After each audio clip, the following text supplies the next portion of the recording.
This video will also be part of the Films of Jonathan Demme and Neil Young review series. This video is dedicated to the memory of Peggy Young, December 1st, 1952 to January 1st, 2019. This video is dedicated to the memory of Rick Rosis, 1949 to 2014.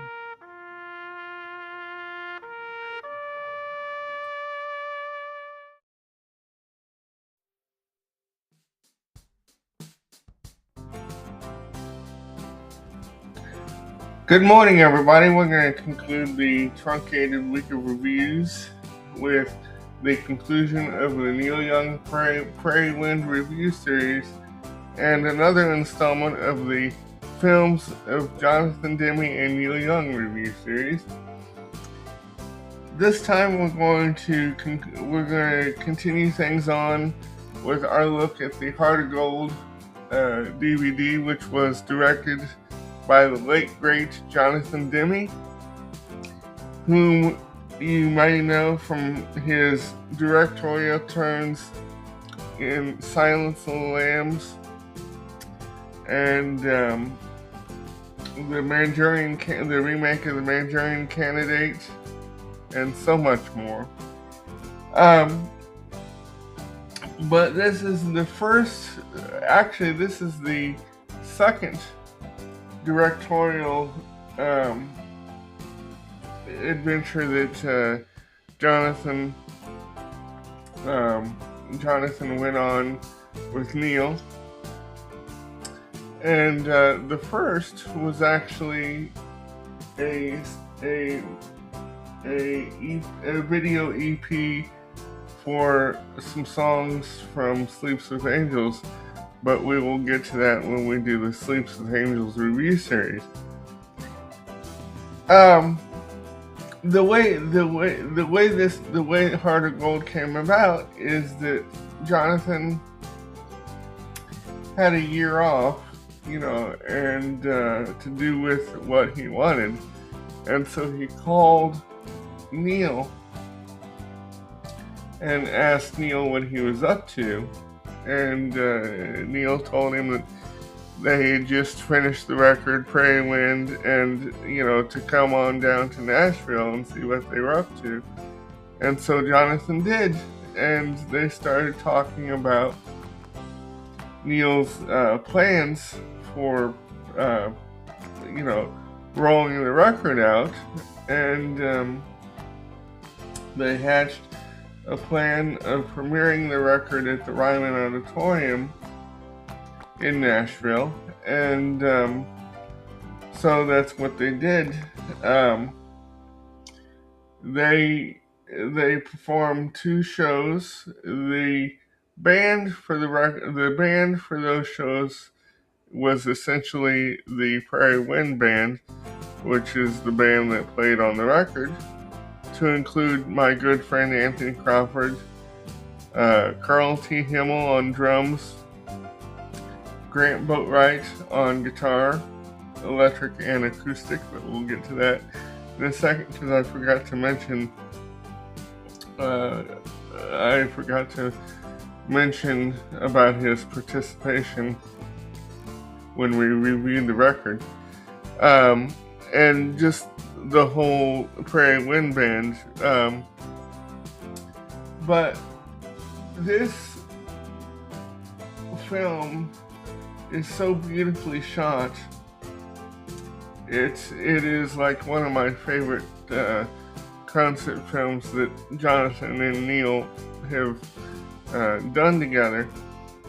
And they, as far as the set dressing goes for the Ryman, they wanted to have this as somewhat of a period piece, meaning that they wanted to use music stands from the period of like the Grand Ole Opry days, and so they hunted up some music stands that the Ryman had, and just the way the the shows were shot were was beautiful, and and you know, to the way the shows were structured was that Neil and the band would do the first set would be the Pray and Win record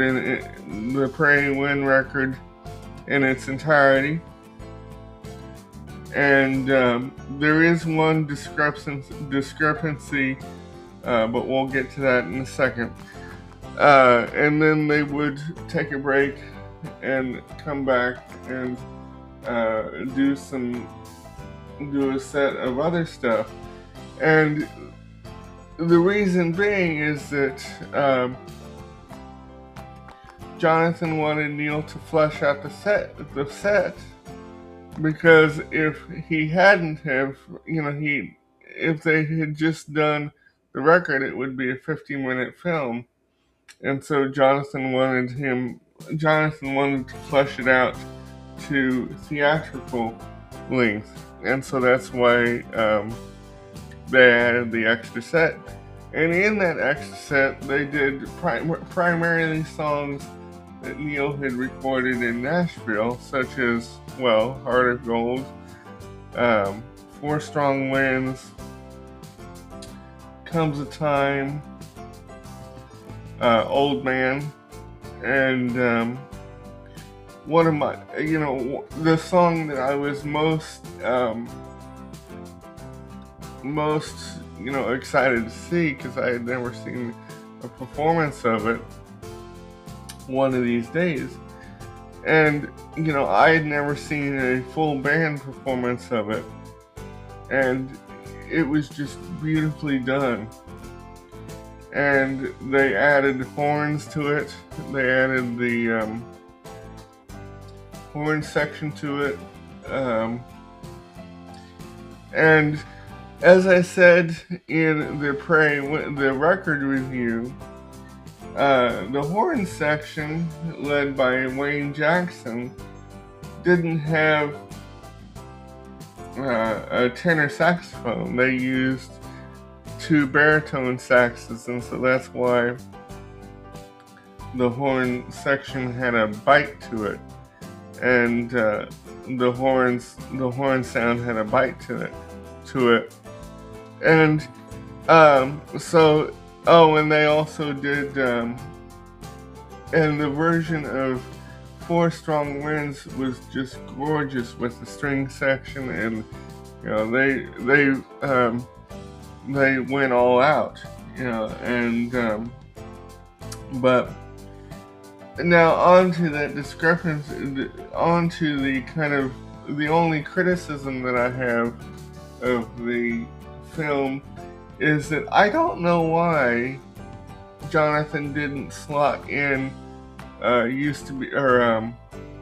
He Was the King, because He Was the King was the ninth song on the record, and it kind of took away from the running order of the show.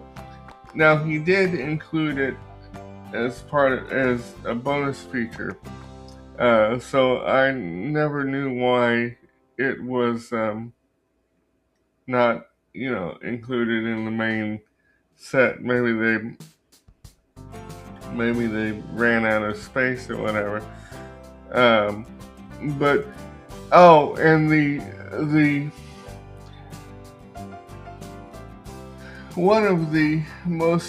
two of the most gorgeous moments in the film for me was there was this one shot during This Old Guitar with Neil and Emmylou, where it's at the end of the song, and Jonathan's getting ready to fade out, and you just see the stained glass windows from the back of the auditorium, and that is just tremendous, gorgeous. The other shot that I particularly like is the shot of Grant Boatwright during "It's a Dream." He's just floating across the stage, and it's just tremendous. And and another point about Grant Boatwright is that I forgot to mention this in the album review. Um, Grant Boatwright played the only electric guitar on the record during No Wonder. Now, which is not exactly true because Ben Keith plays electric uh, steel guitar in some songs and lap steel. And but primarily Grant played the only electric guitar in the show and and on the record. And as kind of a prologue to the film, Neil and some of the players are interviewed, as they're driving into Nashville for the shows, and we also see scenes from Nashville, as well as backstage footage from the Ryman. Now, the DVD release of the film has a second disc, and the second disc are those bonus features, by themselves, and there's even more bonus features like the rehearsal for Farm Aid with the Fisk Jubilee Singers, and but and watching this film is also very emotional for me because three of my absolute heroes are no longer here that were in the film. Ben Keith, Rick Rosas, and Aunt Peggy. Hence the dedication videos at the beginning of today's review that you'll see. So that is that's why it is very emotional for me to watch this movie, and to also know that Jonathan is no longer here, because he is along with Frank Darabont, he is one of my favorite directors. And so, by the way, this came out in 2006, and you'll notice that if you look at the screen recording, you'll notice the screen recording that I found was for the UK version of the film, but the track listing and the bonus feature track listing are the same.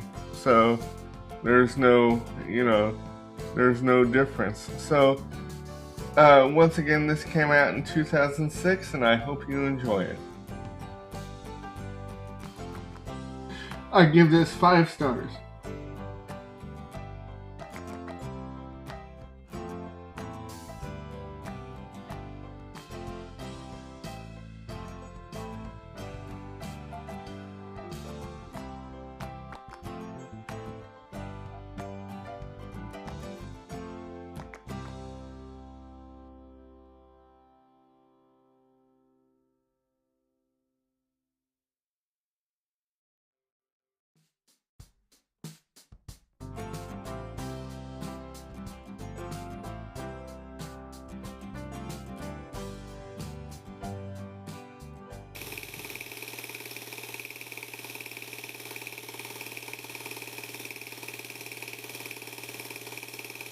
Shot and produced by Anna Bauer. Audio and video provided by WeVideo and the YouTube Music Library. Photos taken from WeVideo and the YouTube Music Library. Screen recording taken from discogs.